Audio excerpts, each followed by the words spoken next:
today we're talking about something that honestly sounds like science fiction. AI-generated fraud, deepfake invoices, fake executives, voice cloning, and apparently finance teams everywhere are now being hunted like gazelles at a watering hole. Don't forget to subscribe down below, and let's get started. Welcome to the F Word, where fraud, finance, and forensic investigation collide. Hi, everyone, and welcome back to the F Word. I'm Indianna, and today we're talking about something that honestly sounds like science fiction. AI-generated fraud, deepfake invoices, fake executives, voice cloning, and apparently finance teams everywhere are now being hunted like gazelles at a watering hole. Dave, are we officially at the point where nobody should trust anything anymore? Unfortunately, pretty much yes. And the scary part is the criminals are getting very, very, very good. We've moved from badly written scam emails from Prince Mohammed promising you $40 million that he's got hidden under his mattress to professionally crafted fraud attempts that can fool experienced financial departments. Honestly, some of these scams now sound more professional than the actual businesses. That's truly terrifying. And I think most people still imagine cybercrime as some teenager in a hoodie hammering away at the keyboard in a dark basement. But the reality now is much more sophisticated, right? You're absolutely correct. Modern cybercrime is based on psychology powered by technology. The criminals aren't really attacking computers anymore. They're now attacking trust, fatigue, hierarchy, and routine. They know that people are overwhelmed. They know finance teams process hundreds of invoices every month. And they know staff are afraid to challenge executives. And AI has supercharged all of that. So let's start with the very basics. What exactly is a deep fake? Because people hear the term all the time now.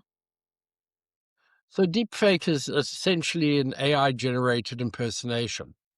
And that can mean a number of different things. It could mean fake voices, fake video, or even something like fake emails or just fake writing style. And it's getting frighteningly convincing. We're now seeing criminals clone voices from YouTube videos, podcasts, social media clips, and voicemail greetings. So if your CEO speaks publicly online, there's a very good chance somebody could create a fake version of them. That's insane, Dave. I'm really glad we're doing this podcast today. Theoretically, somebody could receive a phone call from their boss telling them to wire them some money. Not theoretically, it's already happening. There have been multiple documented cases worldwide where finance staff have received phone calls from what sounded exactly like their boss, authorizing an urgent transfer. And because the voice sounds familiar, because the phone number came from their boss's phone number, people comply. And that's the scary part. Humans are wired to trust familiarity. That's terrifying. And this isn't just a massive corporations. This isn't just massive corporations anymore, right? Smaller businesses are being targeted too. Well, it's definitely not just larger corporations. In fact, in many ways, smaller businesses are easier targets, mainly because their controls are weaker. They have one person wearing multiple hats. Verification processes are often informal or not there at all, and IT resources are limited. And honestly, a lot of companies still operate on, well, Susan usually hands that, which works brilliantly, until Susan gets socially engineered by somebody pretending to be the CEO. I can't believe it. And you actually had a real attempt against your own company recently, didn't you? We've had more than one. There's been about 4 recently. It seems to be the latest trend. They phoned a fraud company. They tried a fraud company. Correct. And honestly, it's one of the better fraud attempts I've seen. The fraudsters created fake overdue invoices pretending to be from a marketing company. Professional signatures, professional wording, multiple follow-ups, legal disclaimers, the whole lot looked polished. And here's the clever part. They even inserted into the email chain an email that appeared to have come from me, Dave at Forensic Restitution, was in there. I mean, once again, which is horrifying considering your business literally investigates fraud for a living. Exactly. And that's why it's such a good example. The fraudsters understood something very important. People trust internal controls and approvals. So they created this fake email chain where Dave Oswald, me, appears to say, this invoice has been reviewed by me and approved. Accounts Payable team, kindly proceed with payment. And if somebody has skimmed that chain quickly, it looked so legitimate. But that's the thing, though, isn't it, Dave? People are busy. They're not sitting there analyzing every email like it's a CIA operation. Exactly, and that's what fraudsters know and understand. Cyber criminals understand human workflow better than most managers do. They know people multitask, they know people skim. They know that people trust authority, and they know that a lot of people are burnt out. Honestly, a lot of fraud prevention comes down to somebody in finance saying, hang on a second, this feels weird. And that moment of hesitation is incredibly valuable. And there was another really clever detail in this scam that I think people need to hear, that they actually copied you on the email to Accounts Payable, didn't they? Yes, so the email that went to Accounts Payable had Dave Oswald on it, but it had a fake email address that it would go back to. The idea was that the Accounts Payable team would have a look at the email and see that I was copied on it and not bother clicking on to check whether that was my name or not. And honestly, when they sent the invoice through to our finance team, that's what it looked like. So psychologically, the team saw that Dave approved it, Dave is copied, and everything looks normal, which dramatically lowers suspicion. But it wasn't actually your email address, right? No, the email address that they sent to the email to the AP to, accounts payable to, was slightly different. It wasn't David Forensic Restitution, it was David FRD, which obviously isn't a legitimate email address. But here's the important point. People don't inspect the copied email addresses. They just see, "Oh, Dave's copied on it," and mentally they move on. I mean, well, people are busy, which is also terrifying because it shows how little details completely change how people perceive legitimacy. Exactly. The criminals understand workflow psychology incredibly well. They know staff don't conduct forensics investigations on every email. They know that people scan quickly, especially when they're busy, when they recognize names, when an executive appears involved, and when the sound request sounds, well, routine. And honestly, that tiny fake CC trick probably increased the credibility of the scam massively. It's almost theatrical, like they're staging legitimacy. That's actually the perfect way to describe the modern fraud. It's theater. The invoice wasn't a real attack at all. The invoice, the illusion of the internal approval was the attack. And that's where AI and cybercrime are heading, to manufactured trust.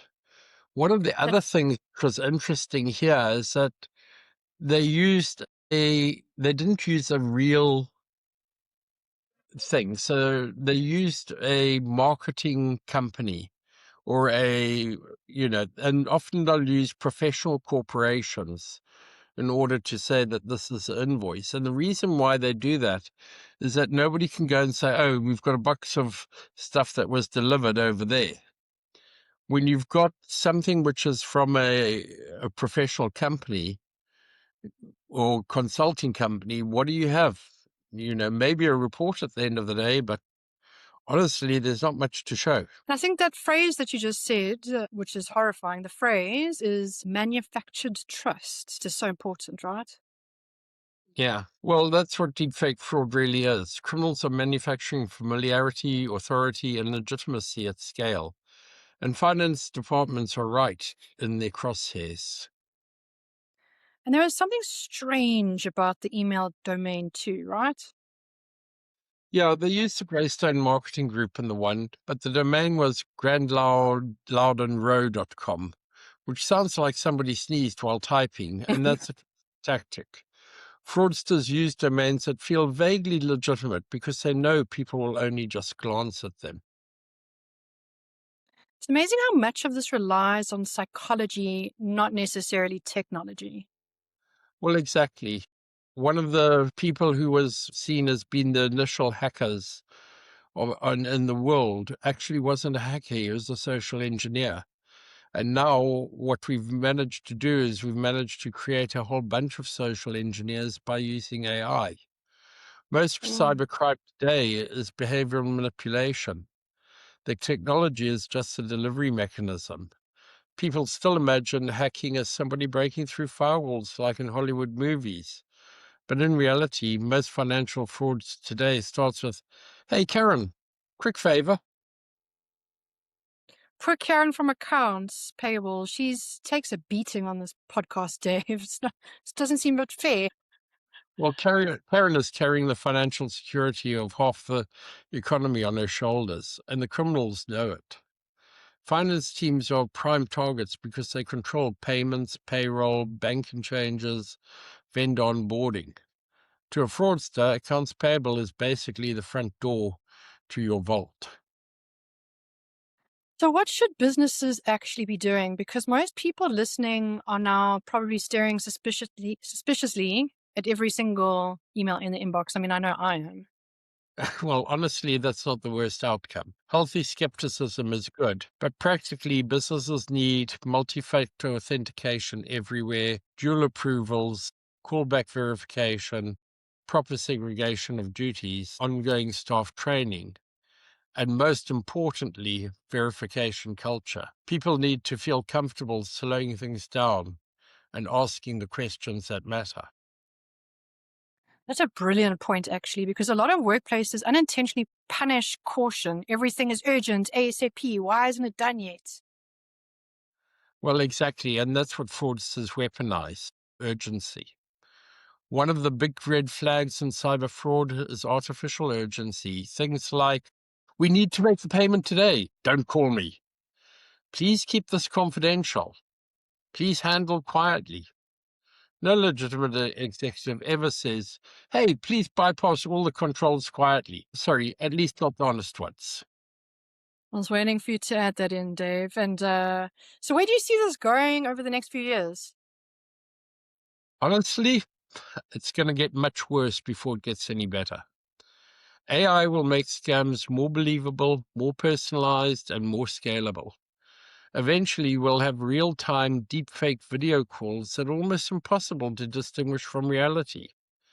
The scams will soon look more professional than actual business communication, which I've got to admit is a depressing thought.